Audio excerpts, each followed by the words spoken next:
Thank you very much. Good to see quite a few people here, which is great. So, and thank you to you all for joining, and thanks to our panel for joining. So this is the Global Sourcing Association's sort of big debate. We sort of set it up as almost like a presidential debate. We're going to be discussing whether open talent or the gig economy or the human cloud, whatever we want to call it, and I'll go through some definitions in a second, but whether it will be a solution to the war on talent from a service provider perspective. So if in the outsourcing industry, will open talent really be part of the solution? Will service providers need to use open talent to win the war on talent to be able to service their clients' needs? So for those of you who don't know me, I'm Barry Matthews. I've worked in the consulting and outsourcing industry most of my career. I've run a number of sourcing advisory firms, including Source and Allsbridge and ISG. And I'm now the CEO of Open Assembly. And Open Assembly are a research and consulting firm. We were formed in partnership with the Laboratory for Innovation Science at Harvard University, and we help companies to access open talent and human cloud models at scale. And I will explain more about what we mean by open talent, human cloud, and gig economy in a moment, just so we're all sort of level set, because it is key to this morning's discussion. But first, let me introduce you to our esteemed panel. We really do have a wealth of industry knowledge with us this morning. So panel, please could you let our audience know who you are? Let me start with George. George, could you introduce yourself to the panel, to our audience? Thanks, Barry. Hi, everyone. My name's George. I work for Wipro, and I've been in the IT services industry for a couple of decades, working for organizations large and small, so sort of small niche expert providers and big scale providers. Included in that, my experience has been 3 years plus in the open talent world. And that's both helping enterprises consume open talent and scale and embed open talent. Crowdsourcing, Topcoder was our main platform. But also the organization I work for are a very large consumer of open talent as an IT services provider. So hopefully you can bring some insight to this chat. Good to meet you all. Yeah, thanks, George. No, it'd be good to get both sides of that, because you're currently, working for a big global service provider, and you've worked for the human cloud side with Topcoder, and whatever they've got 1.6 million communities. So it'd be really interesting to get both sides of that. So next up, Steve Wellbeloved. And is that a video background, or are you really sitting at Old Trafford or wherever that is? It wouldn't be Old Trafford, Barry, no. I'm actually at Wembley. The Football Association is one of our clients, so we get to use the facility for strategy days and things. So I'm here on a financial services strategy day, so just taking some time out. I just thought I'd provide the backdrop. It is real. It is real. Very cool. Thanks, Barry. So I've been in the service provider industry for about 20 years, working for several of the top SIs. And prior to that, I was on the client side for 10 years in the Woolwich Building Society. I've been interested in as a side hustle, really, in open talent since lockdown started. Time that I recovered from not having to commute, spent my time, as you know, engaged with various communities on understanding what open talent means in the industry, what it means particularly for the service providers. So that's my interest, and look forward to the discussion. No, fantastic. Thanks, Steve. And next up, next to Steve is Roland on my screen. So Roland, can you introduce yourself, please? Hi, morning, Barry, and nice to meet you, everyone. So as Barry mentioned, my name's Roland Rosevear, and I'm currently the enterprise sales leader for freelancer.com, which is the world's largest freelancer platform by number of users. We've got 56 million users across the globe, and I spend most of my time working with large Fortune 500 companies or large service providers to try and help design open talent programs for them.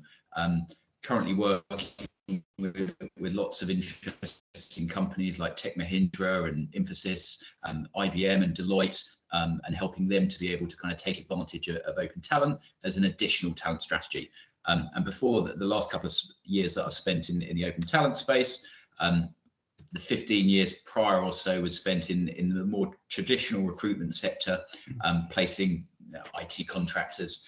And during that time, I was a consultant, had my own business as well, before I then went to work for one of the major international players as part of their executive leadership. So really looking forward to sharing the debate today and learning from everyone.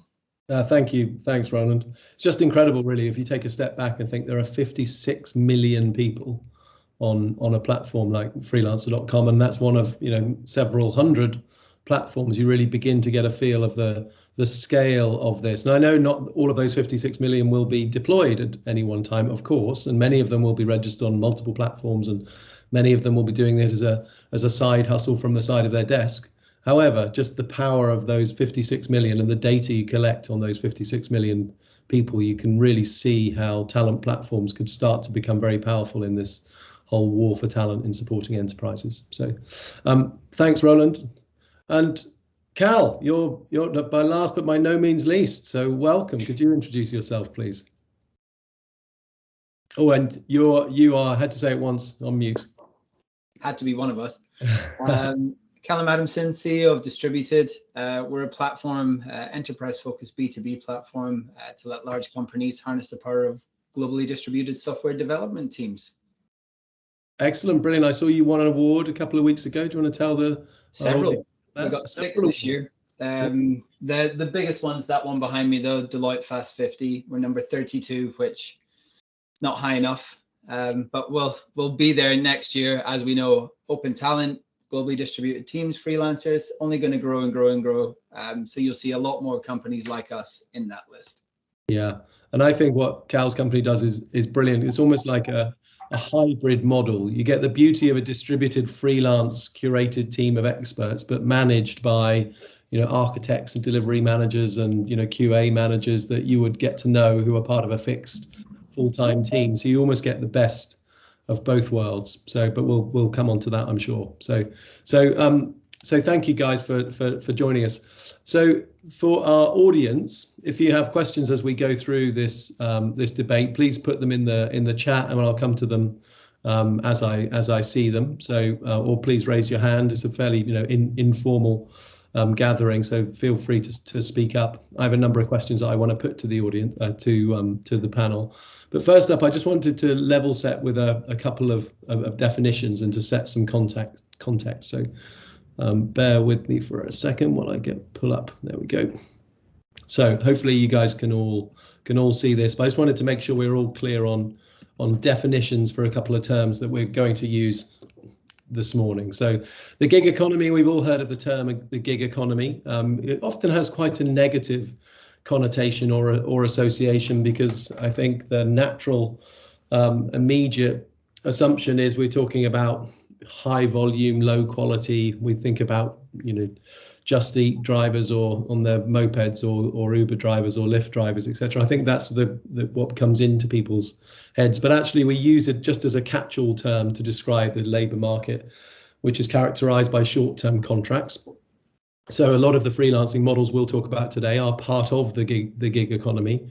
We often use a term called open talent. And what we mean by open talent is an open mindset, really, a philosophy to think about the work or the workers that do things for your organization as an ecosystem, which is made up of both internal experts and employees and a whole group of experts from outside of your organization, and thinking in an open mindset as opposed to a closed mindset. And then when we use the term human cloud, we're talking about the platforms, the digital technology, the marketplaces that link supply and demand. So whether it's Distributed or whether it's freelancer.com or whether it's Topcoder or TopTal or Expify or Upwork and any of the other hundreds that there are in the industry at the moment. And there are 2 new ones being spun up every week, I was reading the other day. So we've got a lot of platforms and marketplaces out there. So hopefully that makes sense. The next thing I wanted to talk about is just the war on talent. Whether it's you hear it called the Great Resignation, and people around the world now deciding to take back some more control of their careers, if you like, because they don't want to be forced back into the commute, having had 18 months of working elsewhere, whether it's younger people now deciding they want to work differently and understanding digital technology and realizing that there is an alternative way of making a living using marketplaces and becoming freelance, not wanting the same old career, not wanting to, to have the manager that doesn't treat them well, and realizing if they have a real skill. If you're a technologist right now, you have the capability to make money in a different way than you did previously. But regardless of what the cause of it is, we have a big talent challenge. Look at Arvind Krishna there today. Every company, every country, every government has woken up to the fact that technology is no longer a cost of doing business, but it's a fundamental competitive advantage. The growth that we're seeing from enterprises in digital, or their demand for digital technology, is larger than ever. Outsourcers are in their heyday. They're seeing increasing demand, more demand than they've ever seen previously. But there is only a limited pool of experts in your geography that want to work for you on a full-time basis. And so service providers are starting to struggle to find the numbers of people, the right skills they need in the right numbers to deliver for their clients. The Everest survey recently said 86% of enterprises, the end users, consider talent shortage as a key barrier to growth. And they look to their service providers to provide that talent. And some of the challenges that the service provider community are facing are timing and training, attrition, wage inflation, project readiness, future skills. Having the right people available in the right numbers with the right skills at the right time is a real challenge. Attrition is higher than it's ever been. I'll come on to that in a second. Wage inflation for full-time employees and in the gig economy for freelancers, rates are increasing, wages are increasing. If you're a very good front-end developer and you're not happy where you are on the salary you're at, you know your worth in the market. You can either use that as leverage to increase your salary, and we get lots of anecdotal examples of that, or you can go and look elsewhere.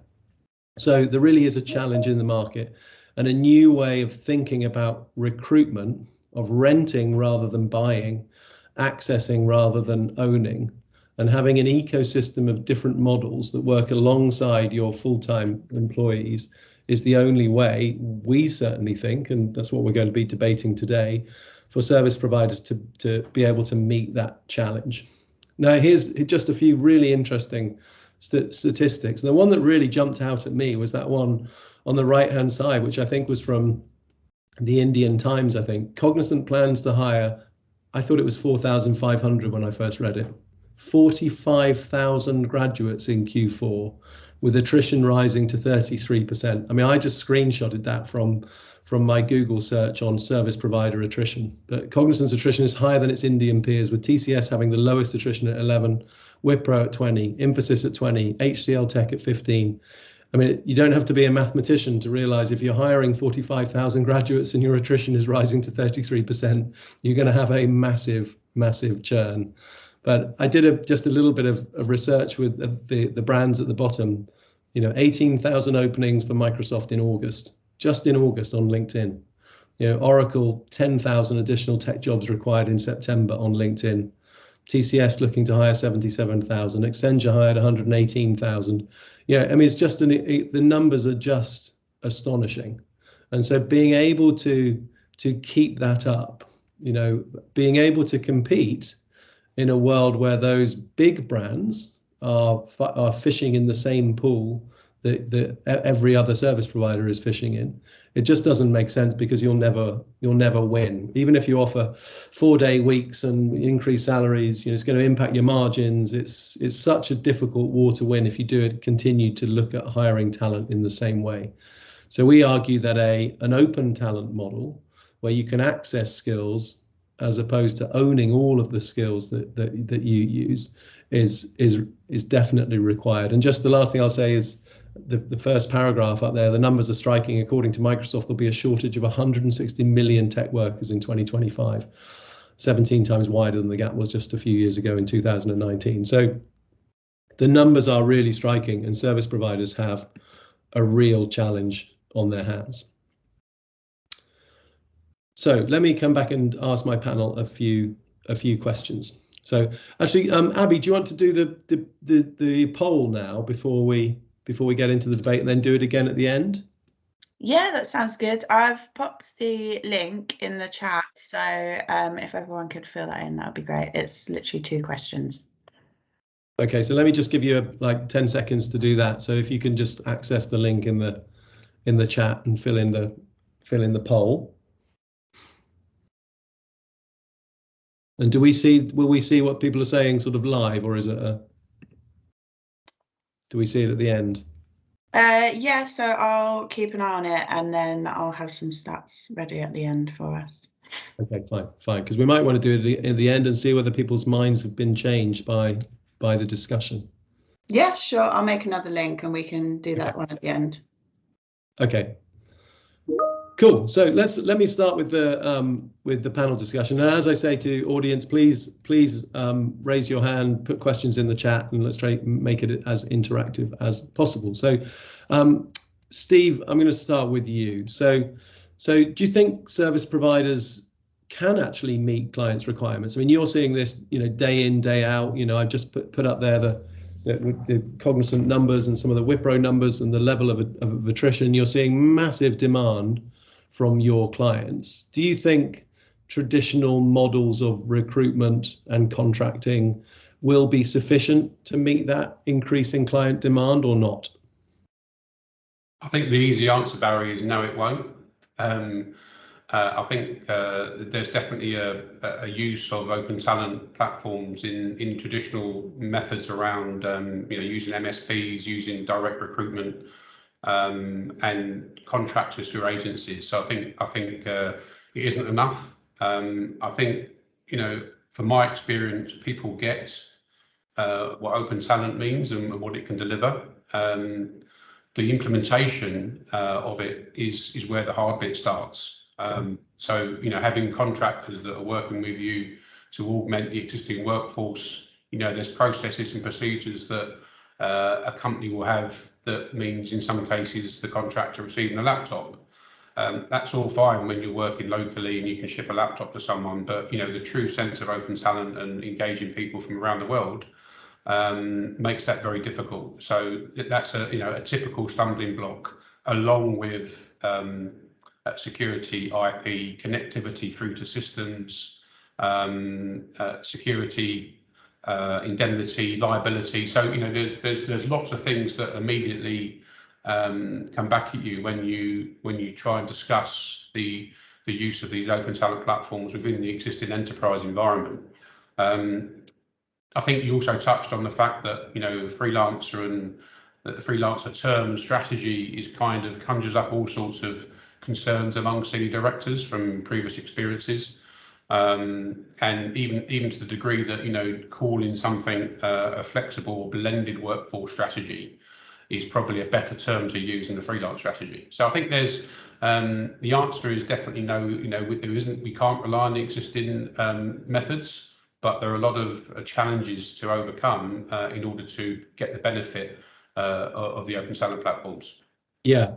So I think your answer, to summarize at a really high level, no, traditional recruitment's not enough, but it's bloody difficult to do to make open talent work. But is it? Can you overcome those challenges? You listed a whole load of things which need to be overcome, which we all recognise, I'm sure. But is it possible to overcome those challenges if you have a proper well thought out strategy and a supportive leadership team? I think that's the question. You think it is? Absolutely. But it's a massive change, operational change, mental buy-in to a different way of doing things. And I think it will come. It may take a few more years to really get to an enterprise level. I think a lot of people are doing proof of concepts and that are working really well, but you get so far on a proof of concept, some of the underlying issues need to be addressed just for those proof of concepts and pilots, right? You need, where there's, processes and procedures that have been in there for many years that have been tweaked perhaps, but, for open talent platform to be adopted at an enterprise level, needs major surgery.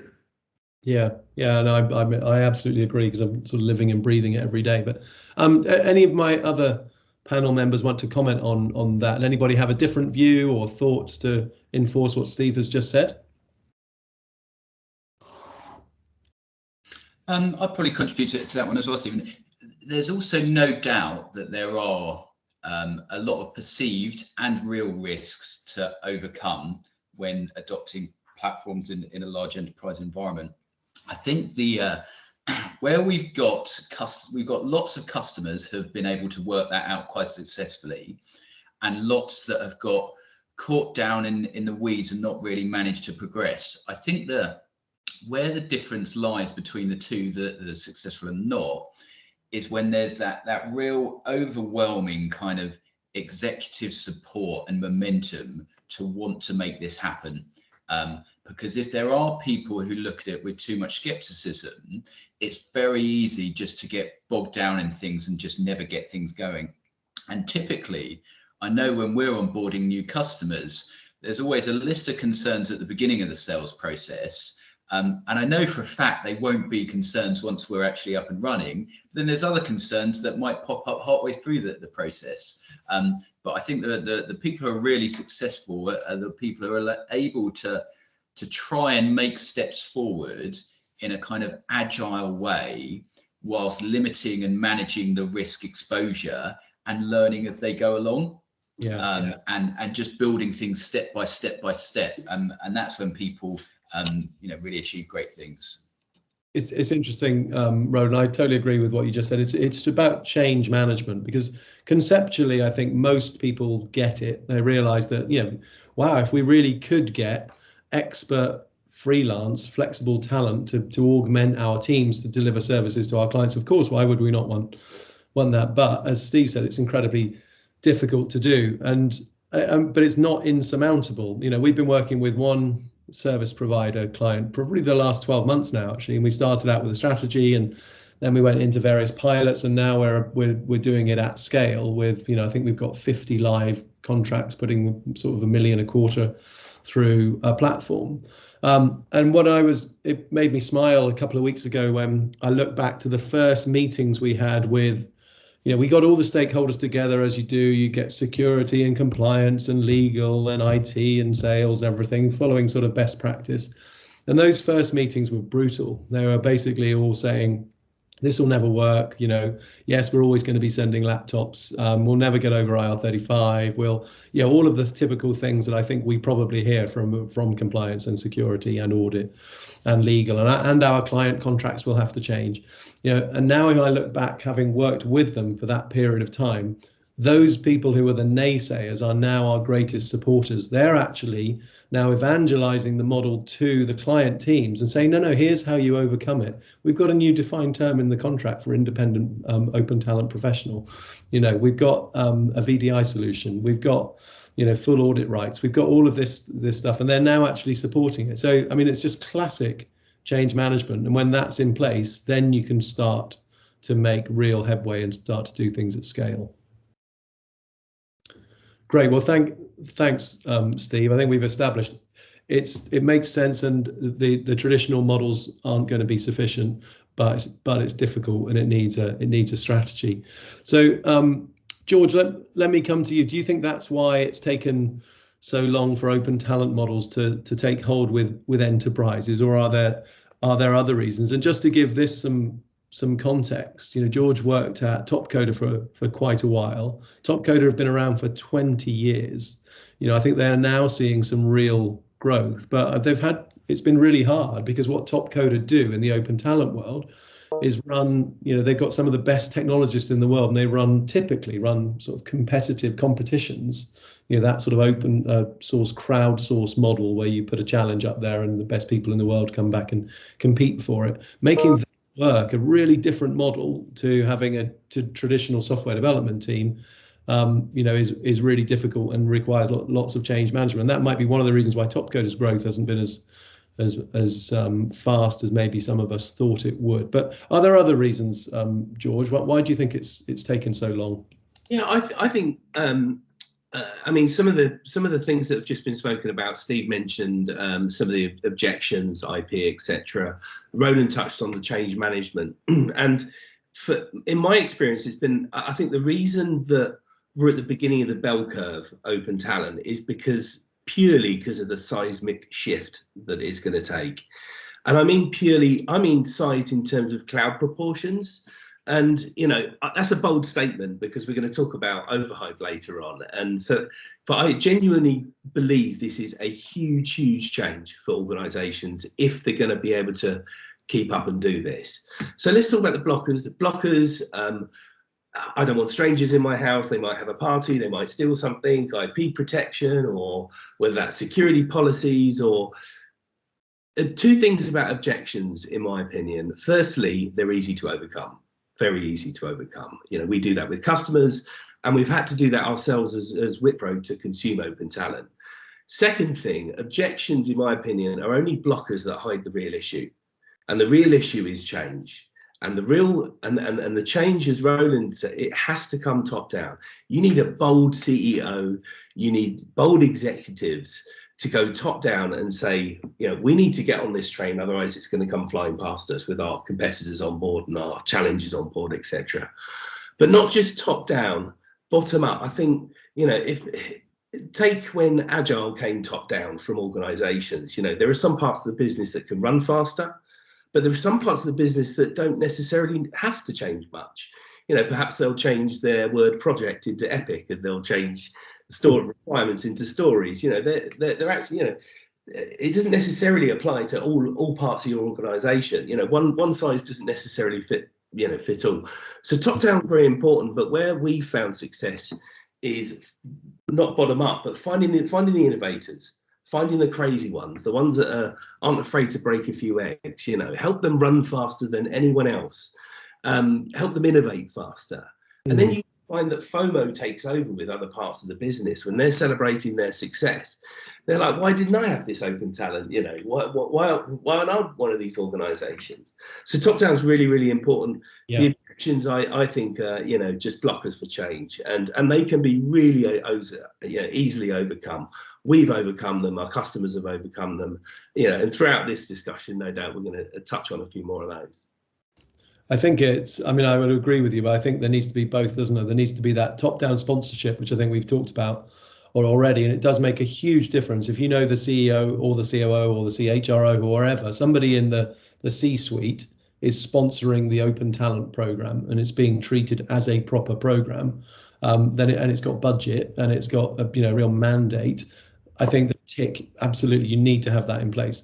But you also do need that drive from the bottom up, as you say, to have teams actually, giving it a go and trying it and getting the results, and then telling their friends about it and doing it on a project by project by project way, I think is also really important. And certainly in my experience working with outsourcing service providers in this way, what one client team require as a solution is not the same as what another client team will require as a solution, right? There might be one team that's working with, T-Mobile and happy to be working on Topcoder because they've been a T-Mobile customer, a Topcoder customer for a while, and that makes sense. But you might have another working with Lloyds Banking Group who wants something completely different. This might be better serviced by an Upwork or a freelancer.com or a TopTal. And this is why quite a lot of service providers, and I think we'll come on to this, have a number of different platforms at their disposal that they work with. But I think the top-down, bottom-up approach. Yeah, just touch on the platform ecosystem approach. If you don't take an open talent approach to this, if you take a platform approach to this, you're going to walk chin first straight into these objections. Whereas if you take an open talent approach, one size doesn't fit all. And just on your point, Barry, we've all worked with many customers that they're all different to each other, but equally they're all different within themselves. But there are best practices and there are approaches and tools and platforms and operating models that you can move from, that you can commonly use with more than one organisation and more than one department within an organisation. Yeah, no, absolutely, I would agree. Cal, let me come on to you, because what your company offers is something slightly different, right? You can almost have the best of both worlds, because you can use an elastic team, a freelance team that you don't have to employ, but you get the time, quality, cost management of a professional services company. So are you finding that organizations are starting to take that seriously, that they're thinking this is a true alternative to work at scale? or are you finding they're doing, I need 3 people here and 4 people there? Is it truly a scalable model? Sure. So, I mean, what I've been focused on for the past 10, 15 years. So I was a freelancer, a consultant for large program delivery before I started Distributed. And what I saw was, a war for talent looming, a massive talent shortage on the horizon. Now I'm talking about, I saw this in 2014, been building Distributed since 2017. And the way that I saw the model evolving was traditional talent marketplaces, they don't solve for enterprise. Enterprise they need better security. They need better retention of talent. They need better talent experience. They need better transparency in terms of institutional knowledge. They need better workflows, need better visibility on security clearances, the whole stack, right? It needs to be a vertically integrated solution. So can it scale? That's what we're here to solve. I think the real question is, it has to scale. Well, that's the short answer, right? The math doesn't add up. Enterprise organizations, any organization, cannot meet its technology demands without using flexible talent, without using open talent. It physically can't happen. Now, what we then need to ask is, can it feel, can it function, can it deliver, can it improve productivity like traditional workforces have, like the thing we know has in the past? Yeah. Now, Distributed, Wipro, Freelancer.com, OpenAssembly, Cognizant, everybody's working on improving parts of making this work as a virtuous cycle. And there's a lot of barriers to true scale. Like Distributed, what are we operating at now? Like, we'll easily deploy 50 to 100 team members into an organization within 3 days. Some would say that's scale. It's definitely scale compared to what people were doing in 2015. Yeah. When did we get to 15,000? We get there within 24 months. The companies that are all focused on solving these barriers to true scale will have it solved within 24 months. I know the technology that we're working on is going to unlock massive barriers to truly scaling. And what that is it's finding, it's recruiting, it's qualifying, it's onboarding, it's managing, it's paying, it's retaining. Yeah. It's doing it all in a human first way at scale. And I mean, even just the tech power and the mind power of the companies represented on this call, with them just focused on solving this problem, give it 24 months and it will be truly enterprise ready. Yeah. No, good. Well, I think that's music to all of our ears. We're all in this space, wanting to make it work, wanting to make it as frictionless as possible. We will, of course, we will. And we are. And I just I want you to elaborate a little bit more on exactly how Distributed works for some of the people on the call who might not be aware. And something Cal just said, can spin up teams of 150 to 200 in 2 to 3 days. If you've worked as an outsourcing service provider, you know how difficult that is to do, or as a consultant, right? When we won work at ISG, it would take me weeks to find the right team in the right place at the right time for the client. And I'd be trying to find freelancers to come and join our full-time team by looking at my spreadsheets and making phone calls and seeing who was available. And the concept of being able to spin up teams like that, because you've got a heavily vetted, curated, effectively a human cloud, a talent cloud, waiting for you is amazing, right? When you think about it, if you take a step back. So Cal, can you just explain exactly how do you get the people? Where do you find them from? How are they ready to work for you at that point in time? Do they work for other companies at the same time? How does it all work? It can do. We have a large waiting list. That your first question there, Barry, was how do you find the people? Yeah. You find the people the way that you build any community, by delivering an excellent experience. That's it. We're a talent-first organization. Even on our website, in the world of technology companies and SaaS multiples, etc., our website proudly declares we're a human company powered by technology. It's exactly what we are. If you build an excellent talent experience, talent will tell their friends. We're in the business of pain relief for talent. We're the aspirin for software developers. That's what we are. That's why we have such powerful network effects through our talent ecosystem. But it's taken us years because to build the infrastructure required to do this, you need to build air traffic control and the systems to run a football club and the tolerances and predictability of building a bridge or a public service, because it needs to be safe, it needs to be accurate, it needs to control many moving parts, and it needs to be human at its core. There are personalities involved. It's not an easy thing to do. It's the easy way to think about it is trifling of infrastructure and experience until you can see the cross section and it all actually stacks up and works. But one component alone won't solve the problem. Yeah, no, cool. No, well, you guys have done a great job. Roland, let me come to you and just ask a little bit about, you know, providing services to service providers, right? It's very different when freelancer.com was started, however many years ago, a decade or so ago. You know, the target was very much on consumers or end user customers, right? And you mentioned, you know, Tech Mahindra and Infosys, and I know you work with others, IBM. Providing a service using the freelancer.com platform to a service provider is like adding an additional step of complexity in the process, right? You've got to think about compliance and systems access and, you know, contractual terms with clients. And, you know, what does the client think if a Tech Mahindra are actually just going to freelancer.com for their service? Why doesn't the client go there direct? You know, how do you overcome those type of challenges? And I suppose that's one question with service providers. How are you managing to work? And do you see growth in that side of the market with more service providers coming to you? I think, especially picking up on your point about would a service provider, how do they approach this with their end customer? Is this some dark and dirty secret to be kept in a cupboard, or is this something to be embraced and spoken about? And I think with all the successful relationships we've got with service providers, they've been absolutely transparent with their end customers about what they're doing, and their end customers love the idea. And the thing is, especially in the services world, it's so competitive and it's so margin driven, and everyone's trying to have a differentiator about how they can be different. And there is this big global talent squeeze at the moment. So service providers need these innovative ways that they can kind of proactively talk with their customers about why they're the leaders, why you need to come to them, because they can get the best talent in the world.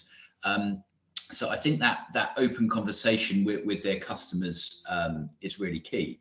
And it's also about you know, picking the right types of work to do for this. It's not a case that this is to take over the world and everything should go through open talent platforms. Far from it. That would be a crazy idea.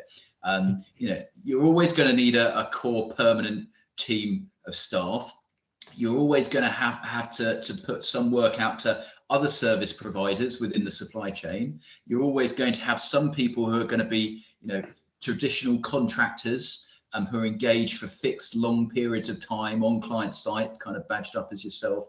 And then there's going to be this new emergence of kind of freelance, kind of the global crowd of people. And this is what the focus area that we focus on.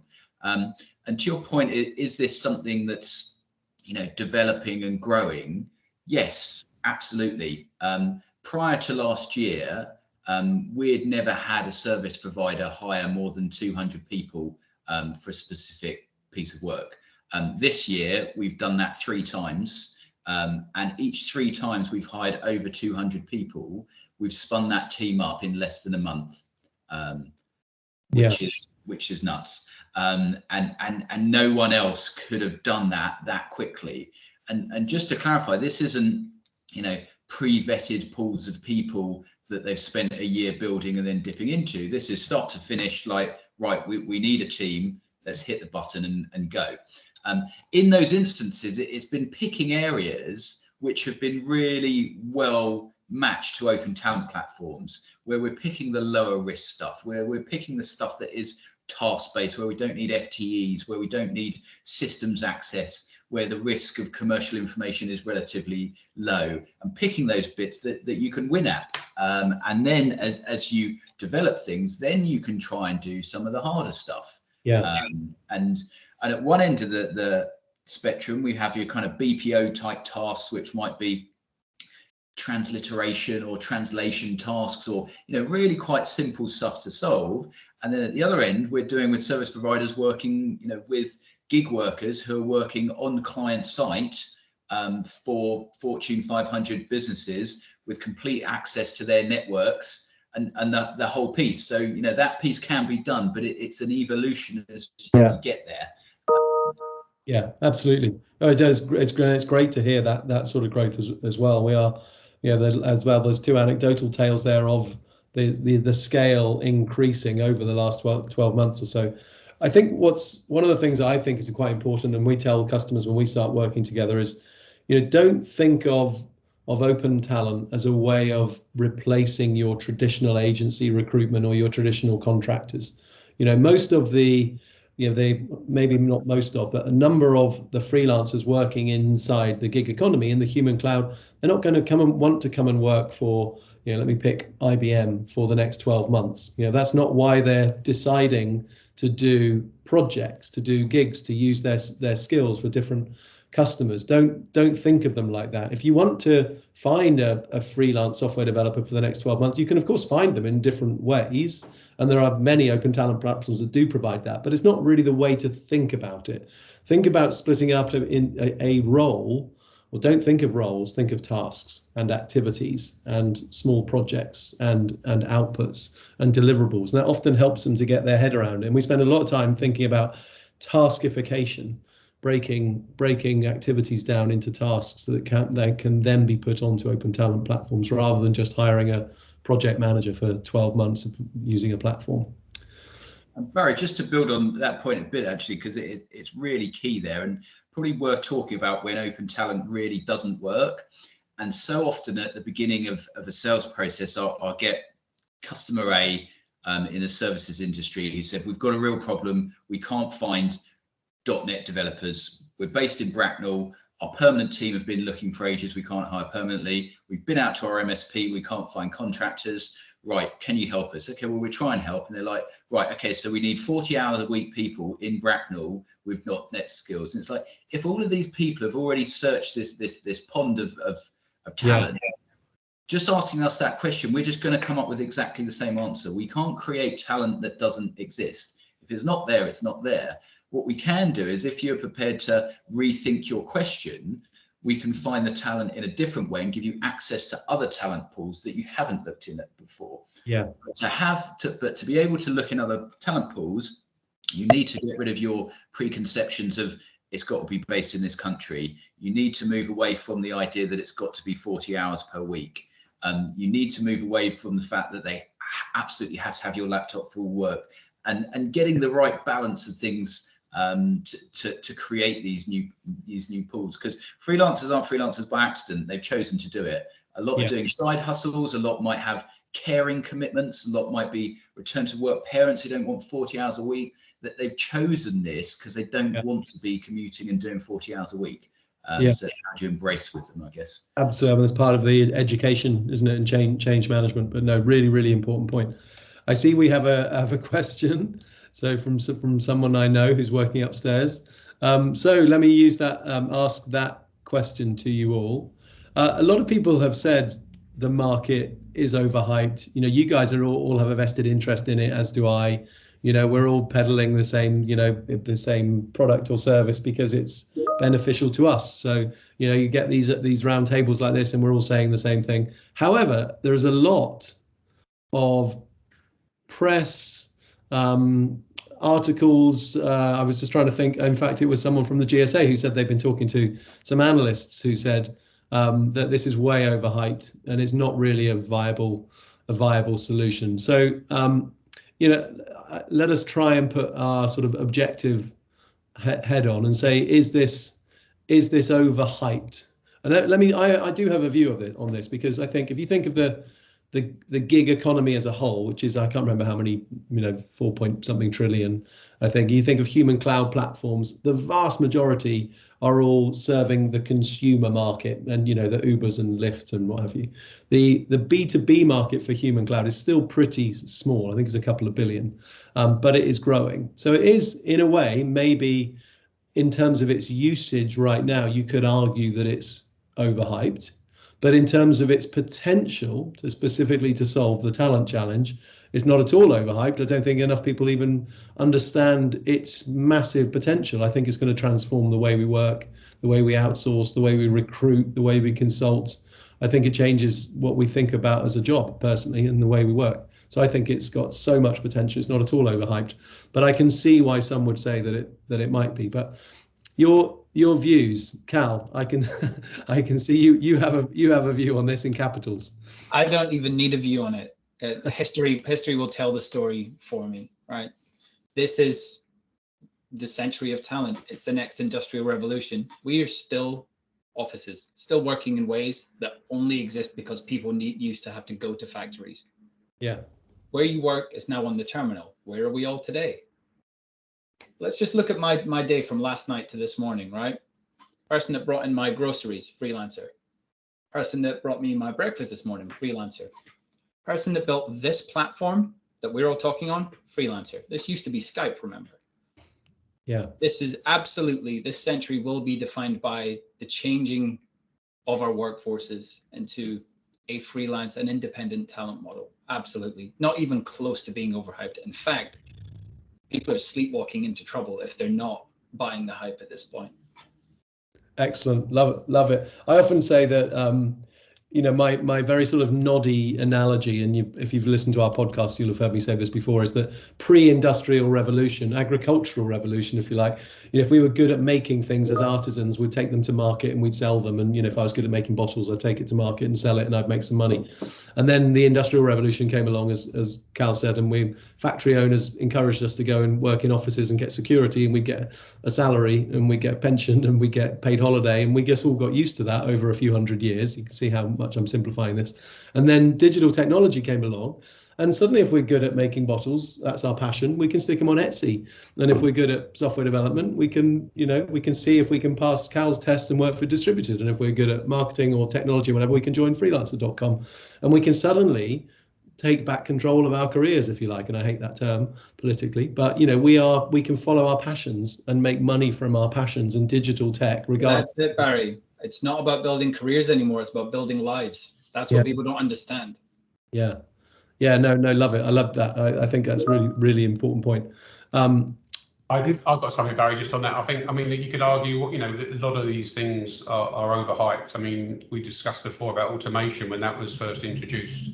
Blockchain, I mean, you know, it's been around for many years, right? I'm just seeing now some real projects that are kicking off with blockchain. So I think there's an incubation period. There's a period of time that people need to adapt to anything that's a bit radical, a bit different to the norm. I'm talking about the enterprise, right? More than using a freelancer to do some artwork for you or something like that.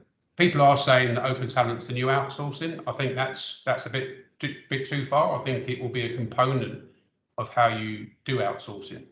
It's not a replacement. But I think, often things like this get overhyped, and you know, and I think there is a period of time that needs to bed in and elapse to realise the big change that's there. I don't know. Blockchain was always a solution looking for a problem. Still is to an extent, right? Can work in supply chains and like maybe for passports, and if you want to buy a picture of a monkey, like that may be used there. It was always a solution looking for a problem. When you're talking about mathematical impossibility of meeting talent demands, now we have a recipe for change, true change. Can I chime in on this one? Please. Overhyped or overused, I think, is another question, because again, I'm going to use the cloud analogy from 20 years ago, but I remember all of a sudden, you know, people were cloud spraying their products, and Larry Ellison was doing his rant, and storage companies became cloud companies and hardware companies became cloud companies. And it wasn't on-premise anymore, it was private cloud. And I'm kind of starting to see that. We talk about all these platforms, and I jump on them as a user and a consumer just to you know, test drive them on a semi-regular basis. I jumped on one a couple of weeks ago, which will remain unnamed, and I just thought, this isn't open talent. This is a job board and an advertising recruitment agency that's calling themselves open talent and being a platform. And we talk about freelancers, and Roland touched on this earlier, and I absolutely agree with your point, Roland, earlier, that it shouldn't be a dirty secret. It should be embraced. You know, I know a guy who sold a consultancy to Hitachi 20 years ago, 15 years ago, and he always said, we always have the 40-60 rule. We'll never have less than 40% contractors to support our growth. We'll never have more than 60 because we'll be a body shop. And their customers embraced it. And You know, it is good. I think open talent in 20, and I couldn't agree with Cal and Steve more either, and you, Barry.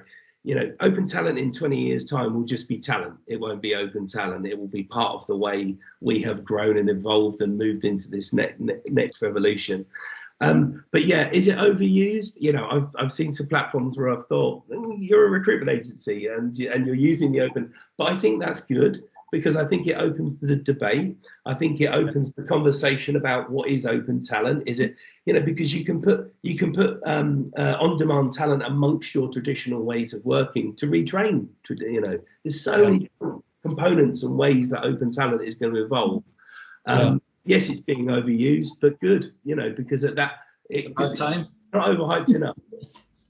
So what about the level of protection and the risk associated with working as a freelance or in a freelance lifestyle? I mean, Eleanor and I recorded our podcast, which I think went live on Monday or Tuesday, with two guys who'd a married couple actually, who left their full-time employment and went to work as freelancers, one as a virtual assistant and a blogger and a social media writer, and the other as a web developer. You know, they'll never go back. They love it. They travel the world now with their laptops basically and just pick and choose when they work. I mean, it sounds, incredible. It made me full of wanderlust and wanting to buy a camper van. But one of the things that they worry about, and we talked about with them, is, you know, just financial security, just making sure that they can have certainty of demand, right? And you know, as you know, we run something called the Centre for the Transformation of Work, where we advocate on behalf of freelancers who make some form of living or income from open talent platforms. You know, and the whole purpose of that charity is to try to look after freelancers, to give them some way of having certainty of demand, to look after them when they fall by making sure that they've got some form of, you know, health provision and insurance provision, to make sure that platforms don't take, you know, more money than they should from the freelancers, so that the freelancers can't make a proper income.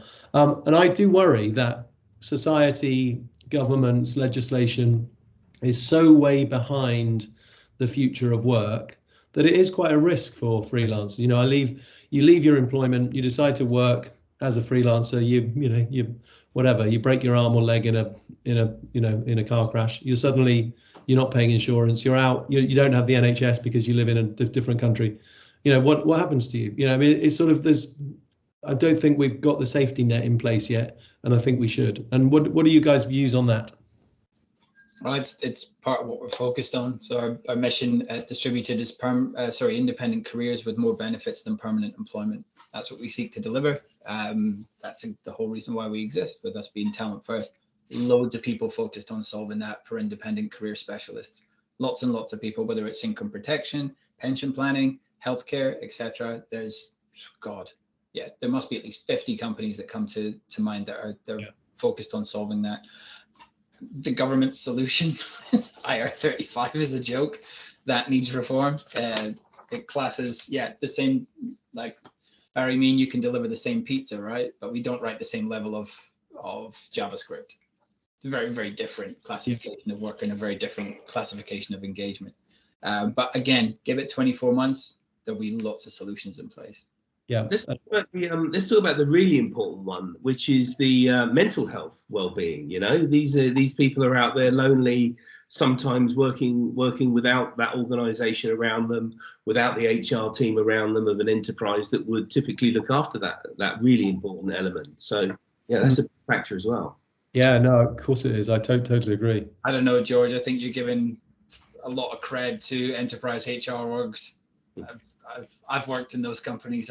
I don't know if I'd say that my mental health was cared for.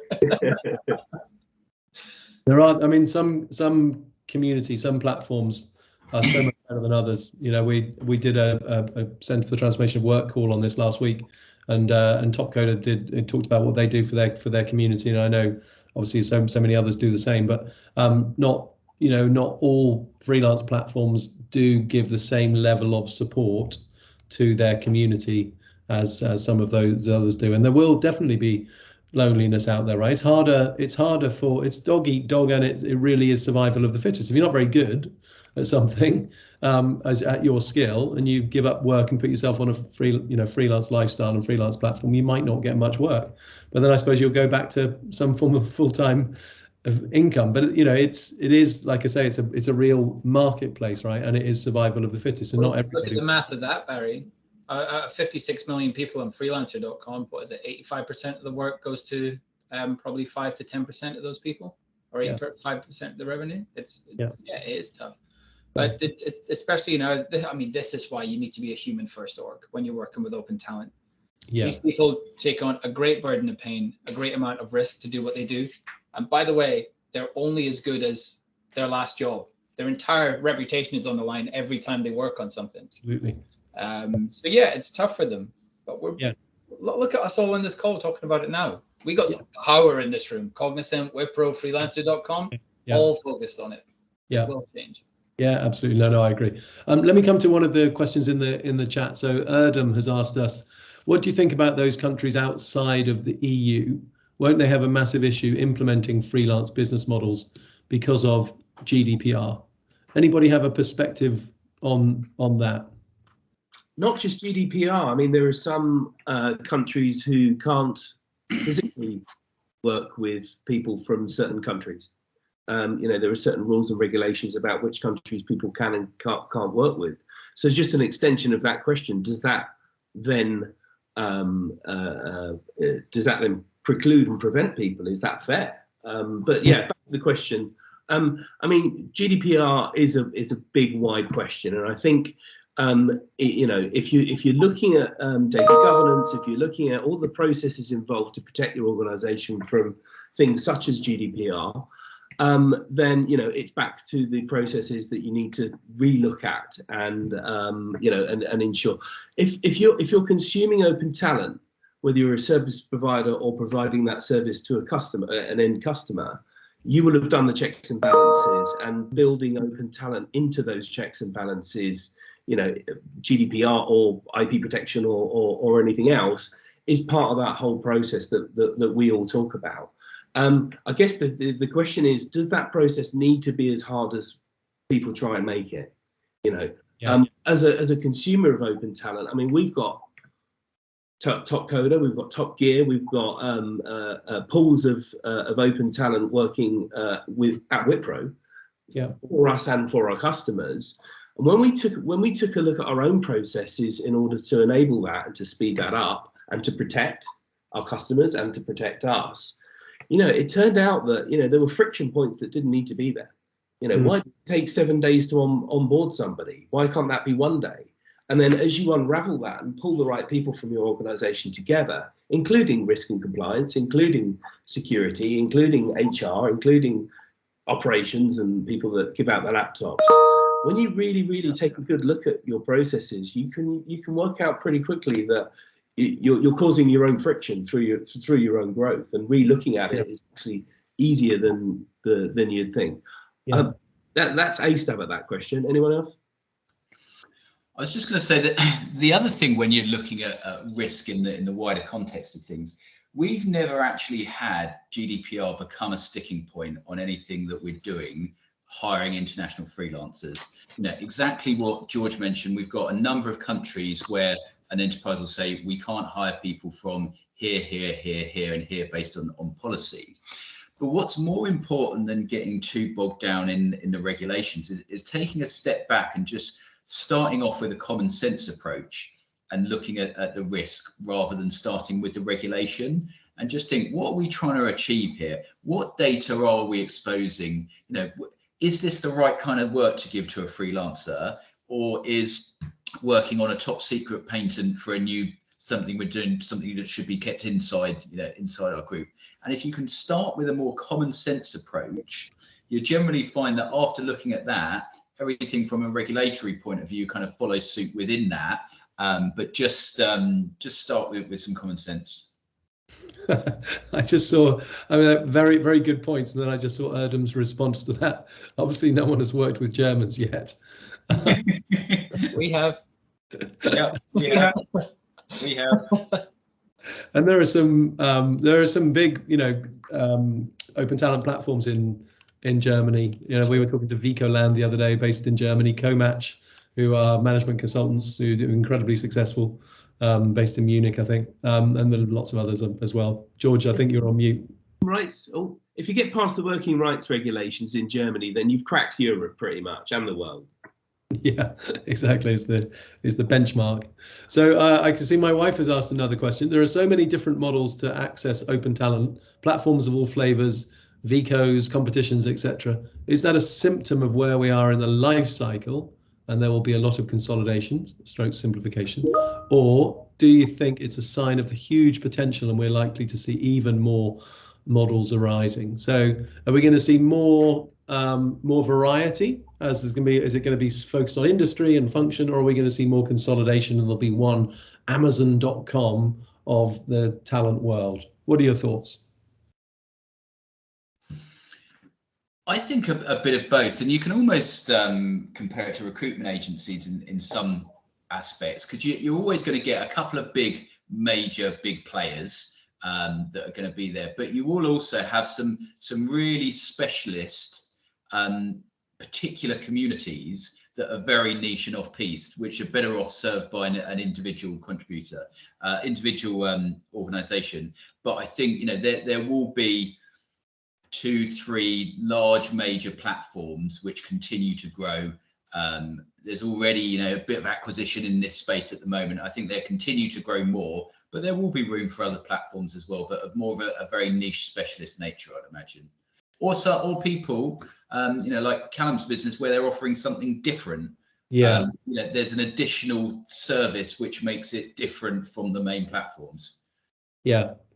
Yeah, and I actually think, as we're, you know, talking outsourcing, I think one of the models we're going to see is a hybrid model, basically. So you've got your traditional managed service that a Wipro or a, you know, TCS or a Cognizant will provide, and then you'll be able to infuse open talent into that managed service, but you'll also be able to buy individuals through the service provider's platform. Now, they might be getting those individuals from, you know, from distributed or from wherever, but I think there will be a front end of a, you know, a Cognizant, and then a back end which is a hybrid of full-time and open talent, and the client will have exposure to the open talent front end. That's what one of the models one of the models we're working on, and one of the models I'm seeing, but I do think that's a good mix of both. I think it'd be interesting to see how the behemoths, the LinkedIns, the big guns take open talent, because they are in a position, you know, owning GitHub and you know, having that firepower and the investment to really go at this heavy. I guess the question is, are the big guns going to be able to change at the pace of the ecosystem around it? Because once they go down in a big direction, obviously, you know, it's tougher for them to react to change in the market. So I think it's going to be a platform ecosystem approach, and I think there's going to be, you know, and that could obviously consolidate, but it'll be really interesting to see where the big guns go. Yeah, agreed. Thank you, Ellen. A good question. One of the things that so I did quite a bit of training for like chief exec groups and the like, and one of the things that their eyes are suddenly open to is, do you mean that my employees might well be working in the open talent economy on the side? If I'm employing an IT team and I've got great software developers and testers, or people in marketing or design or wherever, they might well be working as part of the open talent economy while I'm employing them. And I'm saying, yes, 100%.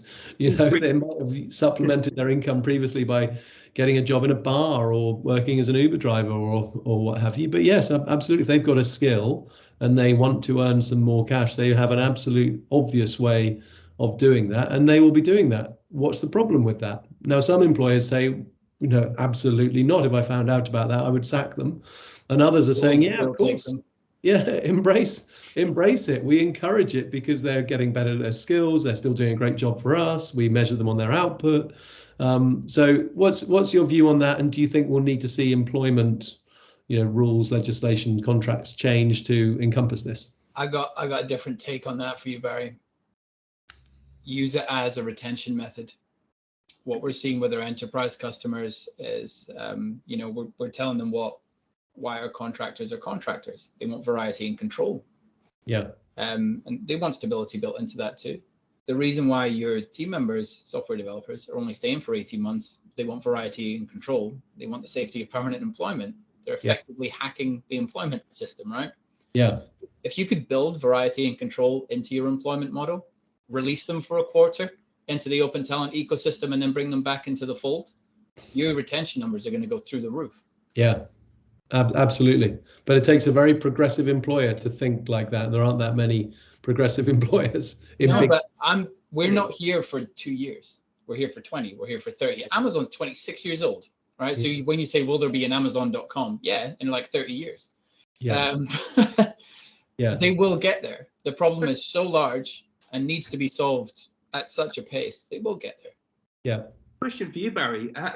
Of those conversations, how many of them are coming back with that progressive feeling? I mean, Steve's sitting in Wembley right now. Most of the, there's a proportion of the players that play on the pitch in Wembley that don't actually belong to the clubs that they're playing at. There is the element of sending them out on loan or letting them work for Google at the weekend. I overshot earlier by saying it's free training, right? But back to you, question back to you, Barry. How many of these board members are thinking that progressively about it, or is it still blue sky thinking at this stage? I would say there's only been a handful who've already been thinking about it. And, one of them who stands out in my mind had Cal's thought process and said, well, we should be encouraging this. This is a great way of retaining our staff. Give them flexibility and variety, and they'll stay with us. And I said, absolutely.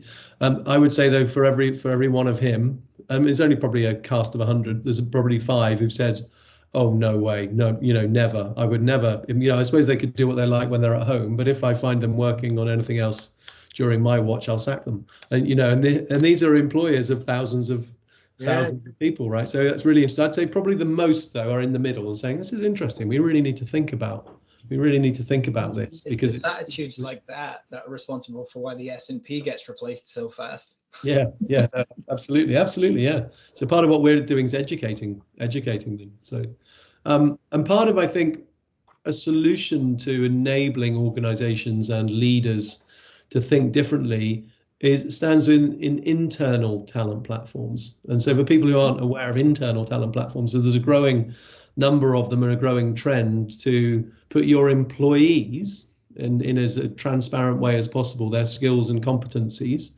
onto an internal talent platform so that you can match them and not only load balance across departments and across geographies, but enable them to do projects internally, to do gigs that they might not have ever thought was in their career path because they're working in finance, sitting in an office in Ipswich, and actually they're really interested in marketing, but they don't want to move to an office in London that specializes in marketing. So virtually they could do a day a week with marketing if they're in finance, or there might be a special project, might be a charitable project, might be a training project. And these internal talent platforms are enabling internal mobility. That then gets the sort of brain thinking about mobility and talent generally. And it's not then such a big step to look at external talent marketplaces and fusing the two together. What do you guys think about that?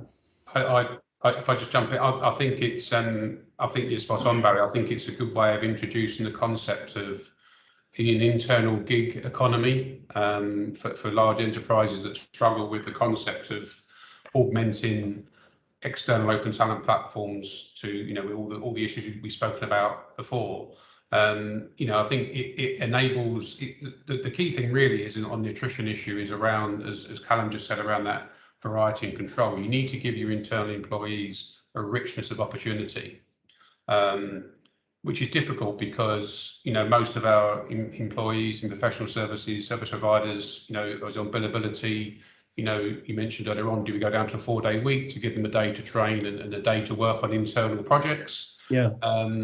So there's lots of things that can be done, but I do think it's a good way, perhaps, to a good first step to address the attrition problem that exists, why people leaving, and giving them the opportunity to sort of almost work within their organisation in a way in which they are perhaps, I have got no evidence that they do, at weekends.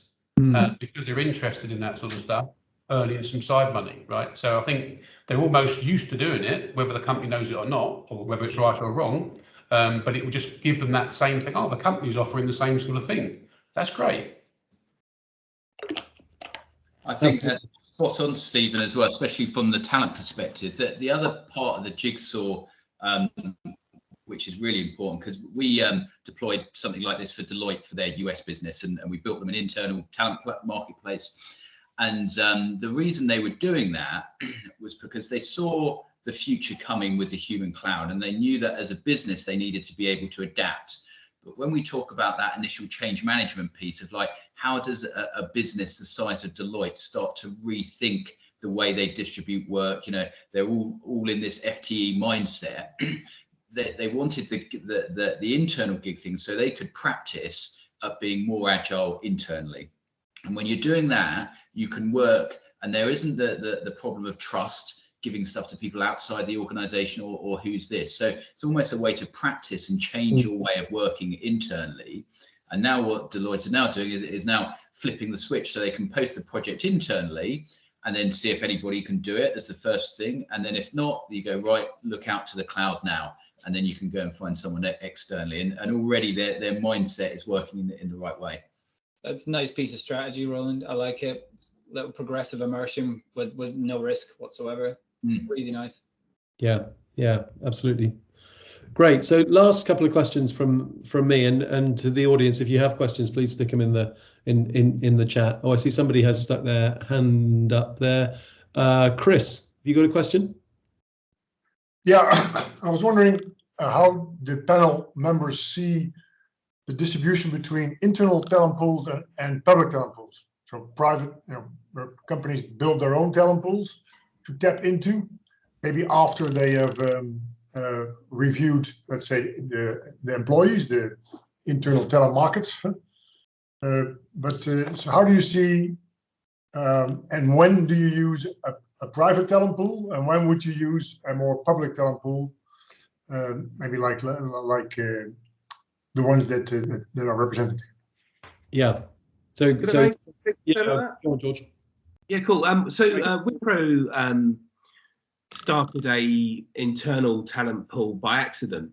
So when they bought Topcoder, which is a public community platform, public community, designers, developers, data scientists, when they bought the platform, they lifted and dropped a version of the platform internally as an extension of the training program. So everybody at Wipro, 200,000 people, had access to a really good training program.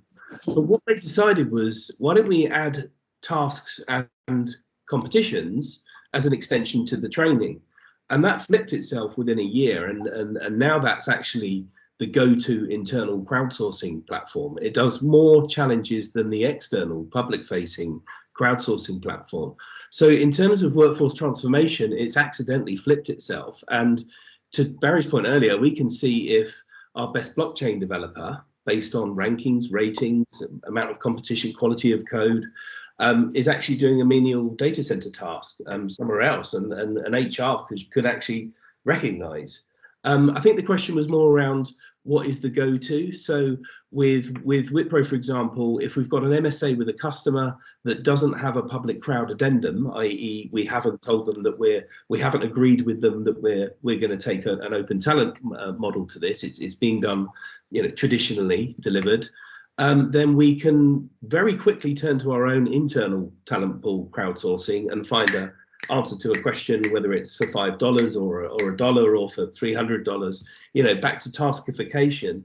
We've got more components going out on the internal crowd pool than we do, as I say, the external. So I think the go-to often is, I need the answer to a question, let's go internal. And then, external if if contractually you can do it.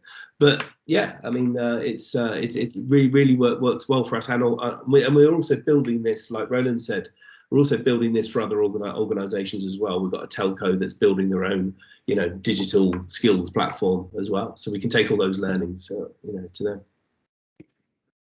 So I think if you think about, I think it's a really good question. If you've got your internal marketplace, which is typically, let's just say that's for your employees only, and that's on one side. And then the other extreme is, you go to a freelancer.com or an Upwork or a Fiverr or whoever, and you're just going to a free marketplace to get freelancers. And then I think Chris's point is there's in the middle. Then you could have your own private talent cloud where you are using your brand to attract freelancers that you then, white glove, you hand curate, you screen, etc. And is that a successful, or could that be a successful strategy? And one of the things that we're seeing is these sort of hybrid talent clouds in the middle, where it might be, let's just say, I decide to set up an Open Assembly talent cloud. I might want some freelancers that I find, and I go to LinkedIn and find myself in my talent cloud, but I might also want some from freelancer.com and Upwork, and I still want to curate them in my own talent cloud and then pick and choose them as I like. And I've been calling that a sort of hybrid talent cloud. And I think there's room for all of them. I think a lot of organizations, unless they have an incredibly strong brand, will struggle to attract their own freelancers in their own private talent cloud. And so although lots try, it's very difficult to retain people in there when it's such a competitive marketplace. That's just my personal view. You see also seeing in some parts of the business, particularly in the sort of the management consulting area, the alumni network that kind of is becoming much more common. So, rightly or wrongly, people leave, but they've had experience, they go and do their own thing, and they come back and they register as a contractor or and they get aligned to an alumni with that company. So they know the company knows them from 2 or 3 years ago, but that's something better they know than someone who's. So I think that's in some areas that's certainly proving quite popular as people leave the corporate world, go out on their own, and they kind of then find their way back into someone they know, and someone who knows them is a sort of a good safety net for using them in future opportunities. Absolutely. I think, and also add to that, contractors that have gone away and then perhaps not come back when they could have done. If you think about a team that's hired, contractors, SIs, smaller consultancies over the course of the last 10 years, what Barry's describing is just an ability to capture that. Yep. Brand's already taken care of the curation of that crowd because it's been happening for the last few years. All you're doing now is storing it, controlling it, and putting the right processes around it to be able to instantly dip into it in the future. Yeah. I mean, people retiring is a classic, right? I mean, if you don't want to lose whatever might be 30 or 40 years of experience, then come and join our talent cloud. Come and work for us when you like. We'll pick and choose Mondays, Wednesdays, or whatever. Go into a 0 hours contract. You don't lose that. That experience. So yeah, lots of examples of how talent clouds can be used. I see Erdem said some of these issues mentioned will be solved naturally through their course. Yeah, necessity is an excellent teacher. I totally agree. Companies will have to change their mindsets at some stage. I've been trying to change the mindset of my board and our customers past few years. It's a painful, slow process, but sure it will happen. Yeah, I think as we said at the beginning, it is a painful, slow process. I should say Open Assembly do some amazing workshops, which are very convincing. And you've got the John Windsor there and the head of NASA's Center of Excellence, and Diane Finkhausen, and who did it with GE and saved $6-7 billion over 7 years. So yeah, give us a call. You've just mentioned a brand that's actually been progressive for decades, NASA, and using open talent. Decades they've been working with freelancers. Absolutely. Oh yeah, I mean, incredible. And Steve Rader, who's many of you will know because he runs their Center of Excellence for a collaborative innovation. They just held their 10-year anniversary of setting that up. I mean, some of the stories they told on what they've achieved with freelancing, and their however many, 36, I think, might be even more platforms that they work with. Just incredible, really, really great. Really good story about security and protecting that way of working, because nobody wants rockets getting into the wrong hands. And these guys not only do crowdsourcing, but they do it with their name NASA on it, because I know, like, what data scientist doesn't want to work for NASA, right, on their CV? So, and that's a really good example of how they use a process I've spoken to you guys about before, called differential privacy, which is like encryption on steroids, the ability to actually go to a stranger with a data set, or with a statistical twin of a data set, have them solve a problem, and then when it's back at base in NASA, we can solve a International Space Station problem. I mean, that's security on steroids. Those guys have really, really nailed it. It's actually really simple. But like most things are, the best solution is usually the most obvious one. Yeah, absolutely. So we're almost out of time, but I wanted to ask a last question.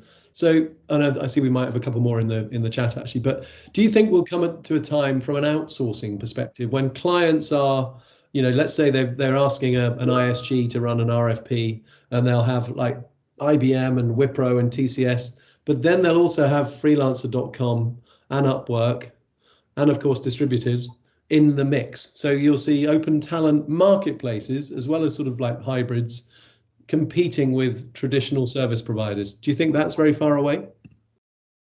From my perspective, we're already being invited to that dance. But our opinion is that we're additive to service providers. There is something that 30 years, 40 years in market gives you.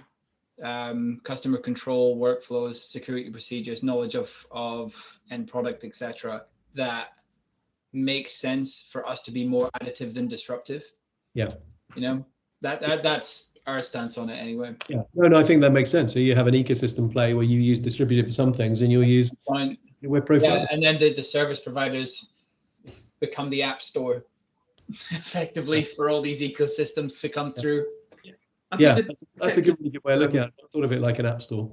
Yeah, I think it's happening already, Barry. I think I think along with the democratization of IT, I think lots of people outside traditional IT departments are bringing in the platforms for working on things, some technology things as well. So I think it's already happening, and I think I agree it'd just be something else that constitutes your overall outsourcing piece.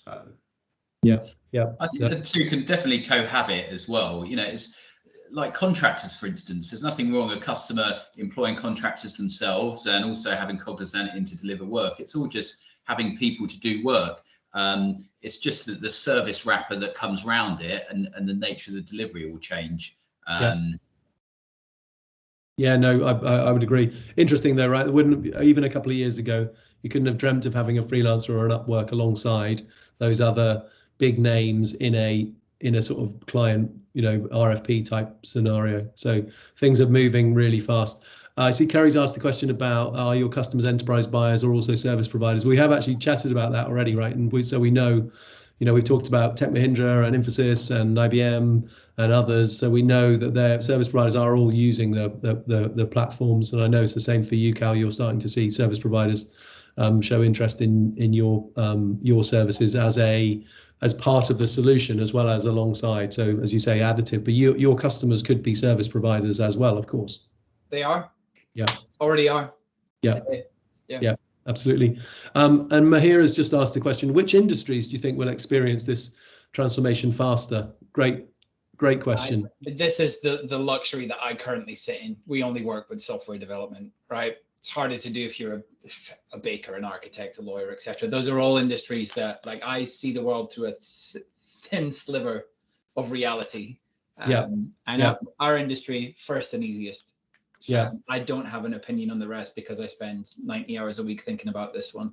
But in your software industry, if you're part of the industry, if you think about it from your customers' industries, do you see? Because I know you work in the public sector, right? Quite a lot, which some would say is actually probably a laggard in use of open talent, whereas completely the opposite.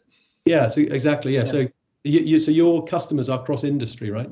Oh yeah, absolutely. About when you're talking about their adoption of open talent from a software development perspective, they are adopting it in other methods too.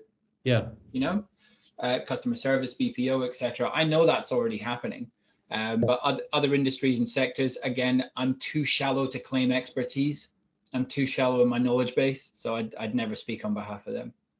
Well, and I can certainly say from the companies that work with us, that crosses actually financial services, insurance, what would we call them? Life sciences, now manufacturing, as well as service providers. So it's been a real mixture. We haven't had any public sector customers ask us for help yet, but I'm sure that will come. What about the rest of you guys? So on the sort of platform side, Roland, where do you see any industries being progressive than others? All of what you just mentioned in terms of service provider, less financial services with us, apart from we've got a lot of financial services businesses in India. in the West, financial services seem a little slower to adopt with us, I think, due to the more risk and regulation. Education's another big surprise one for us. And government as well, but our government engagements are a bit different. You know, NASA's kind of semi-government. They're one of our biggest customers. We do a lot of work with the Saudi Arabian government, the Egyptian government, and I think the quickest and fastest companies to adapt are actually the mid-market companies. You can get decision in days and scale up programs really quick. It's a longer process with the larger enterprise customers. Yeah. Please. Yeah, absolutely, Roland. Contact centers, yes. Absolutely, they're big users of open talent models. You know, peaks on a Monday, then you don't want a full-time person just to fulfill those peaks, right? So you can pay on an hourly basis. Some real brilliant case studies in contact centers. Last question then from Peter. How will smaller enterprises learn how to manage open talent resources? I mean, certainly my view on that is just most of the platforms are pretty good at educating you in terms of what to do and how to do it, when to use it and how, or you work with a platform that has a form of enterprise service that is part of their offering, which you pay for, of course, but gives you an account manager, almost like a recruitment process outsourcer. And there's a growing number of advisors who will help organizations to understand how to set it up properly. But, getting educated. Peter, now that you've asked in here, feel free to DM me on LinkedIn. I'll help you out, mate. Yeah, exactly. Asking for help and trying as well, right? I mean, there's and there is more and more training coming online as well. There will be soon. Any other thoughts on that, guys? Okay. No. So, Abby, should we look at the results of the survey we ran at the beginning? It's in the last 2 minutes. Yeah, of course. Yeah, that's the time has flown by. So thank you to people who ask questions. It's always nice to make it interactive.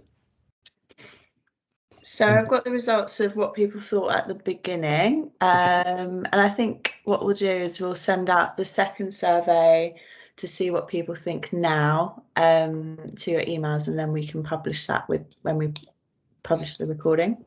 Okay. So will open talent be the solution? Or can you make it bigger? Oh, there we go. Yeah, so a lot of people didn't know. So I'm hoping that now they do. Exactly. But luckily more people said yes than no. And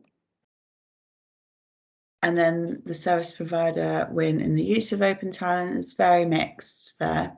So it'd be interesting to see. I think the jury is still out, right? Both. Yeah. So good. So conscious people's time is now 11 o'clock here in the UK. Thank you so much, guys. George, Stephen, Roland, Cal, really brilliant discussion, incredibly knowledgeable guests. So thank you very much indeed. Really enjoyed the chat. Let's keep on talking. This market's moving so fast and it's so exciting. It's great that we're all enjoying it. So thank you very much. Thanks all. Thank you. Cheers, guys.